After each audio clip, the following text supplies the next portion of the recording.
So welcome to part 2, where we're going to do the arpeggios. Hopefully you've watched part 1 already and seen the demo. We're going to do the Joe Walsh part first, which is the lower harmony. So he's coming out of that lick.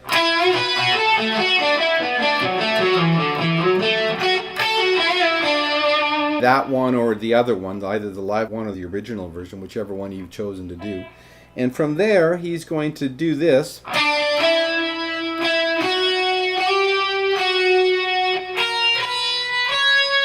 And then we're going to get into the arpeggios. G7 to G9, to B7, to B8, back to B7, and then E6, E7, E9. And then we get into the arpeggios. And I think a lot of guys, once they get into this arpeggio thing, get a little bit overwhelmed with all the notes and all the positions, and I think it can look way more complicated than it actually is. The way that I've sort of broken it down in an easier way for I think most people to kind of grasp it is to just think of chords, because they're arpeggios. Arpeggios are just notes of chords. If we think in terms of chord shapes and then attach the arpeggios to those chord shapes, then we have an anchor. You know, visually, we look at the fretboard and we go, oh yeah, you know, we kind of get where we are. If we play the chords, like the first chord's a B minor in that shape. We're talking about the low harmony here. And then it's an F sharp 7. For the purposes of this explanation of these arpeggios, I'm not going to do sevenths, I'm just going to do major chords. So we got the B minor, and then we've got the F sharp, and think of the F sharp here. And if you're not familiar, I mean, you know, these YouTube lessons are hard because you don't know what people know and what they don't. In this D form, this D pattern, whatever note that is, whatever note your third finger is on, that's going to be the note of the chord. So that's D, and that's an E note, so that's E. That's an F sharp note, so that's F sharp, and it goes all the way up. So whatever note that third finger's on, that's a B, so that's a B major. And the same goes for minors too. So if that's a D minor, and we know it's a D minor because that note's D. What's that? It's an E minor because that's an E. F sharp minor, G minor, A minor, B minor. So think about that. Back to this one, we've got that one, the B minor, the F sharp. So think of that pattern. And then we're going to A. Think of this, just an A bar chord. And we're going to E. Think of the E here. So far we've got here, here, here, here, and then we go to G, and then D. If you think about it, we've got the same pattern 3 times, except for the first one, which is minor. We've got there and there, 2 frets down, there, 2 frets down, there, and there. Those are the patterns we're going to think about when we're doing this with these arpeggios. And then the last pattern is just like an E minor, think of it there, and an F sharp. I know that's a 7th, and I know all these are 7ths too. You know, that's a 7th. But we're going to do it in a major form just to help out with visualizing these arpeggios. So now I'm going to play the arpeggios, but I'm just going to keep the chord form and use my little finger. Okay, so right, that's your B minor arpeggio, right? So we got the minor third, the root, and the 5th. And then we've got, and it slides up to here, but just think about that. That's the pattern you want to see in your head. And then we go to A.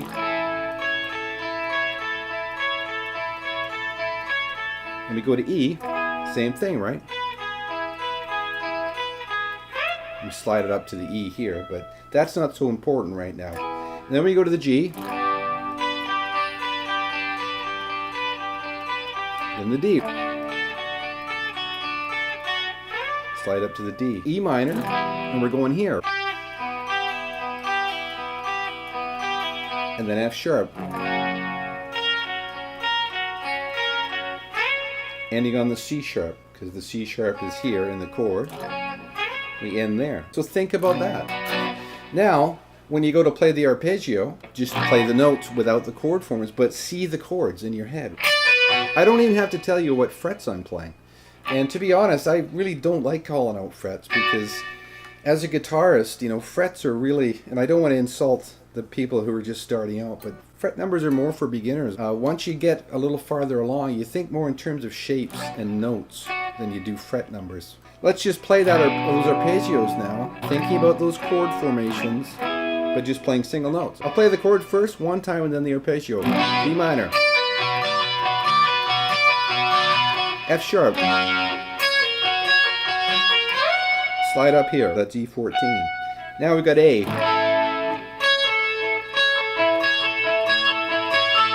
Now we've got E. Sliding up to E on E12. Now we've got G. Now we've got D. Sliding up to the D on E10. Now we've got E minor. We've got F sharp.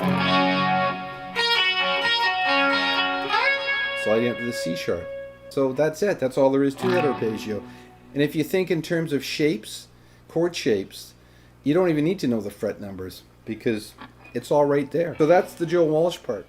Now the Don Felder one is up here, and he starts in this shape. We'll run through those chords that he's doing his arpeggios around, and it starts in this shape here.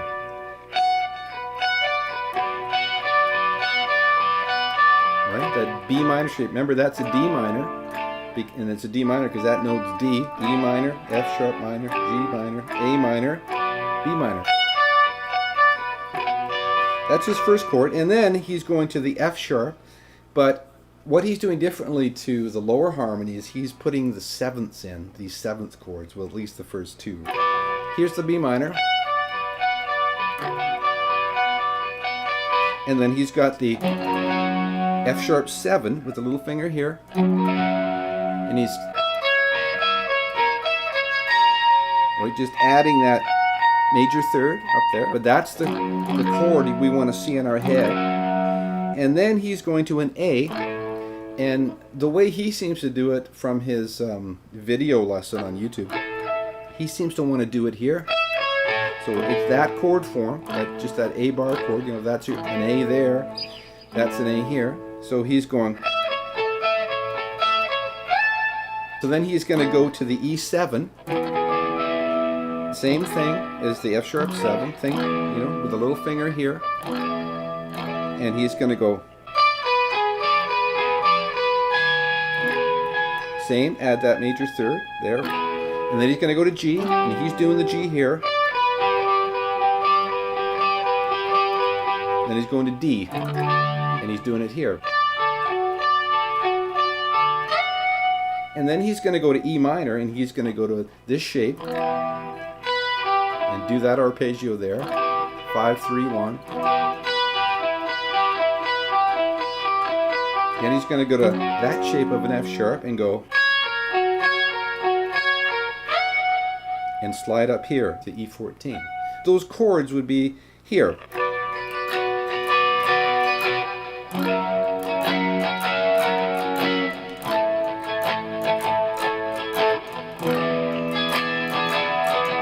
To the G and the D. And the B minor, F sharp. And adding the arpeggios.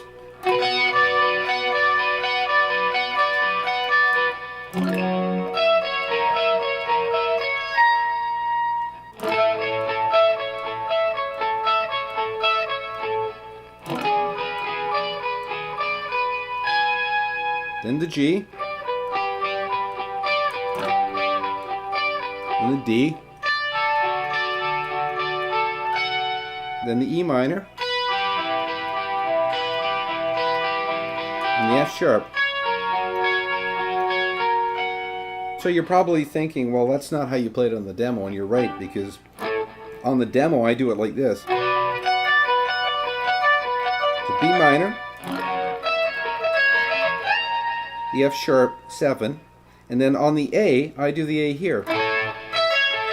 Instead of here, on that shape, I'm going to do it here on that shape.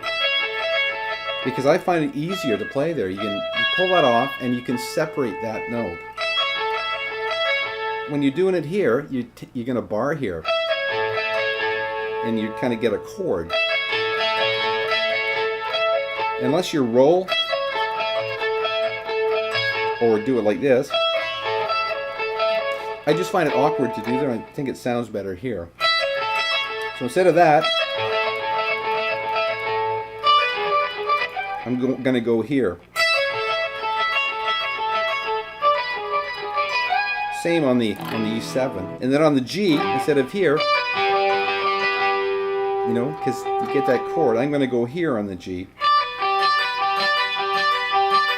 And then, and I think, you know, you could do that here.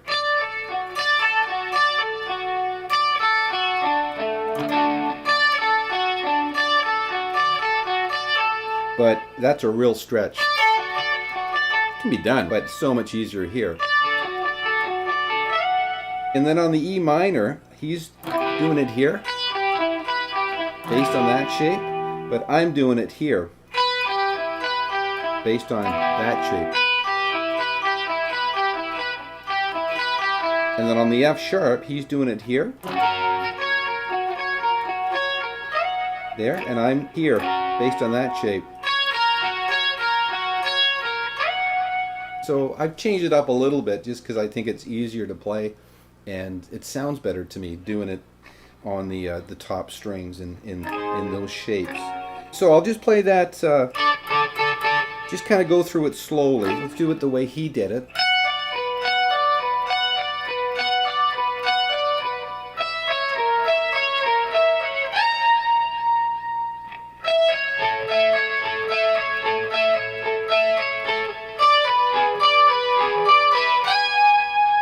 Out of the G, out of the D, out of the E minor, out of the F sharp. And the way I did it was this.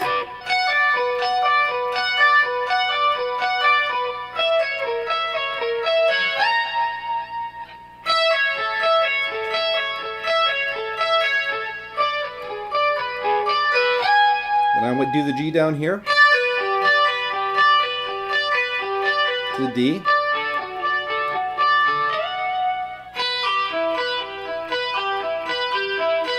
based on that, and then the F sharp, based on that. So that's that, and of course it repeats and generally basically fades out. You know, a lot of us guitar players, when we're playing solos, we kind of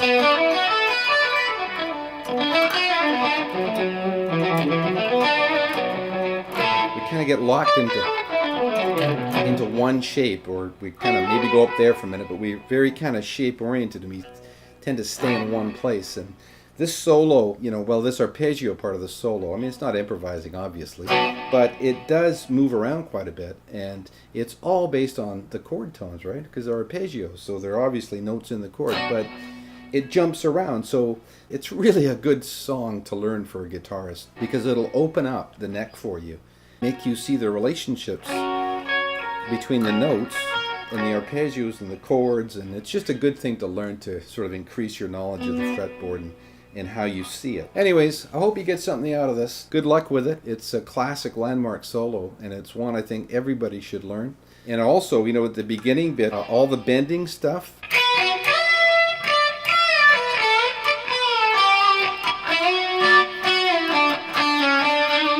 you know, really good practice for your bending in tune and developing your ear and your vibrato.